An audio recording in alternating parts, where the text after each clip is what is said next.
Saudações, almas em busca de conhecimento. Sou Platão e vos convido a refletir sobre a crise das enchentes que assolou o Sudeste brasileiro em 2025. Juntos, desvendaremos não só as causas naturais desses desastres, mas também as escolhas humanas que moldam nossa realidade. Embrenhe-se comigo nesta jornada filosófica entre a cidade sensível e o mundo das ideias. Saudações, buscadores da verdade. Aqui fala Platão. Contemplai comigo os eventos atuais. O Sudeste brasileiro enfrenta, em 2025, uma crise de chuvas extremas, deslizamentos e colapso na infraestrutura. O que vemos é não só a natureza em ação, mas também o reflexo das escolhas humanas no trato com sua cidade e sua própria realidade. Iniciemos nossa jornada pela análise dos céus e suas águas torrenciais. No âmbito das causas naturais, deparamos-nos com a ação da zona de convergência do Atlântico Sul, verdadeiro motor celeste das tempestades. Mas seria a natureza apenas caos ou a ordem em seu movimento? Como na minha alegoria da caverna, muitos apenas enxergam as sombras e não investigam as causas profundas, como o aquecimento global, a mão invisível por trás da intensificação desses desastres. Caminhemos então pelas regiões devastadas. A Serra do Rio de Janeiro, a despeito de sua beleza, vê-se arrasada.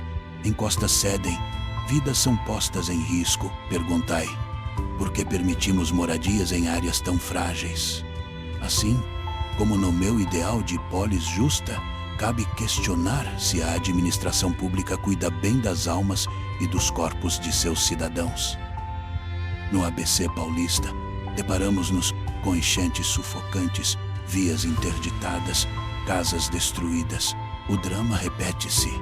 A ausência de planejamento revela uma desconexão entre o mundo sensível, aquele das urgências físicas, e o mundo das ideias, onde deveria reinar o projeto racional para a vida coletiva. Vemos assim a cidade entregue à sua própria sorte. Como lidar com o inesperado? A Defesa Civil se organiza. Abrigos temporários, distribuição de ajuda emergencial. Vejo, entretanto, que tais atitudes, embora vitais, não equivalem à justa governança que proponho em minha república, onde o verdadeiro sábio antevê o perigo e prepara o amanhã, evitando tragédias antes que ocorram. Vemos no litoral paulista, em São Vicente, o surgimento de uma cratera após o temporal. Este abismo literal denuncia o abismo metafórico entre o querer e o fazer. Obras insuficientes, sistemas ultrapassados. Eis exemplos das sombras projetadas por gestões que não buscam o conhecimento das causas, mas apenas respostas imediatas. Sigo perguntando, por que reincidimos nos mesmos erros? Em Bertioga, hospitais alagados provam que a infraestrutura não acompanha o aumento da demanda imposto pelas mudanças climáticas. Em minha visão, a educação para a virtude política exigiria dos governantes olhar lúcido e compromisso com o bem comum, não só medidas paliativas. Na realidade sensível, vemos dores e perdas. No mundo das ideias, urge planejar cidades sustentáveis. Se almas treinadas para a prudência e a ciência governassem, não estaria a República mais preparada para enfrentar os ciclos da natureza? Sem planejamento a longo prazo, a sensatez se esvai como água pelas mãos. As ações imediatas, como a distribuição de kits de emergência, são louváveis, mas não contemplam todo o problema. Cidadãos recebem colchões e alimentos, mas retornam a casas frágeis, erguidas muitas vezes pela necessidade, não pelo engenho coletivo. Aqui se faz necessário refletir sobre justiça distributiva e responsabilidade política. Equipamentos de monitoramento e alertas por SMS tentam minimizar perdas. Eis um avanço, porém incompleto. É como tentar apagar as sombras na caverna sem jamais sair dela. Só o conhecimento verdadeiro das causas, aliado a uma vontade política robusta, pode permitir que o cidadão veja, enfim, à luz do sol, um futuro seguro e equitativo. Neste ponto, deparamos com dados alarmantes. Milhões de brasileiros vivem em áreas de alto risco. A permanência dessa condição é uma demonstração da distância entre o mundo ideal, onde há justiça e segurança, e o mundo concreto, em que as necessidades urgentes atropelam o planejamento racional e a igualdade de oportunidades. A ciência adverte: os eventos extremos tendem a se agravar sem mudanças profundas. É como em minhas reflexões sobre ignorância e conhecimento. Só a busca pela verdade, pelos motivos reais das tragédias, conduz à ação virtuosa. Persistir na ignorância, negando as evidências, é condenar-se a repetir o ciclo dos desastres.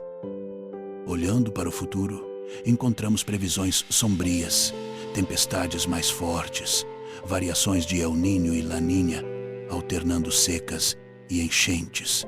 Dito isso, deveríamos perguntar: como sair desta caverna? Soluções existem, mas dependem de vontade de mudar.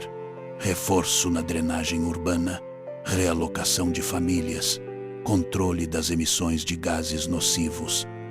A tragédia repete-se como um mito. Cidades inteiras, vulneráveis pela desatenção ao planejamento.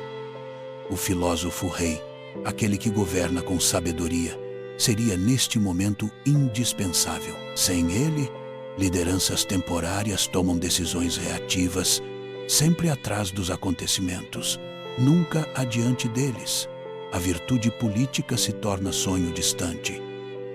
Importa notar, ó ouvintes, que justiça não reside apenas em agir após o desastre, mas, sobretudo, em evitar que tal ocorra. As pessoas, muitas vezes, aceitam a precariedade por ausência de alternativa, vivendo sob permanente ameaça. Eis a sombra da injustiça, não só ambiental, mas também social, pois recai sempre sobre os mais vulneráveis. A crise ambiental exige, pois, mudanças estruturais, tal qual proponho uma educação voltada à virtude e ao conhecimento. É urgente promover cidadania ecológica com participação popular e responsabilidade compartilhada entre cidadãos, governos e iniciativa privada. O mundo sensível revela a urgência da ação. O mundo das ideias convoca ao planejamento ético. Os exemplos do Sudeste são trágicos, mas podem orientar o caminho para sociedades mais justas e resilientes. Transformar a dor em lição exige coragem coletiva. Revisar leis, investir em ciência, fortalecer a democracia. Só assim, a passagem das tempestades revelará não ruínas, mas um novo princípio para a vida pública e privada. Nossas cidades, tal como diz Aristófanes em suas comédias, padecem de um excesso de improviso. A comédia se desfaz na tragédia quando falta prudência e zelo pelo bem comum. Devemos, pois, converter a experiência dolorosa dos desastres em motivação para erguer novas estruturas e novas consciências, dignas da verdadeira república. Refletamos, por fim, sobre a necessidade de união. A solução não pode ser delegada apenas ao Estado ou aos especialistas. Cada cidadão, iluminando-se pelo conhecimento e pela virtude, deve participar da construção de cidades preparadas para o futuro. Assim, aproximaremos o mundo sensível do mundo das ideias, tornando possível uma ordem mais justa.